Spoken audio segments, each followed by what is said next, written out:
எப்பயும் அமைதியாக இருந்து பாரேன். உனக்கு எது சரி எது தப்புன்னு உன்னை சுற்றி இருக்கிறவங்க தான் முடிவு பண்ணுவாங்க. எப்போ நீ உன்னை சுற்றி இருக்கிறவங்கள தாண்டி உனக்கு எது சரி எது தப்புன்னு முடிவெடுக்கிறியோ அப்போ தான் உனக்கு நீ யாருன்னு தெரியும், உன்னை சுற்றி இருக்கிறவங்களாம் யாருன்னு புரியும். இங்கே கேள்விகள் புரியாமலாம் யாரும் இல்லை.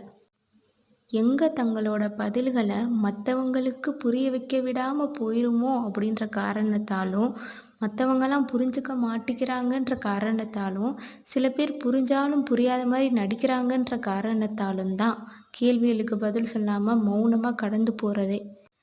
நாளைக்கு நீ சொன்னதை செஞ்சு காமிச்சிட்டேன்னா அதுவும் உன்னை சுற்றி இருக்கிறவங்களோட திட்டம்தான்னு சொல்லுவாங்க. உனக்கு நடக்கிற எல்லா நல்ல விஷயமும் உன்னை சுற்றி இருக்கிறவங்களால தான் நடக்குதுன்னு நம்ப வைக்கிறது தான் இந்த உலகத்தோட பின்பம். ஆனால் அதை முறியடித்து வாழ்ந்து காமிக்கிறது தான் வாழ்க்கையோட தந்திரம்.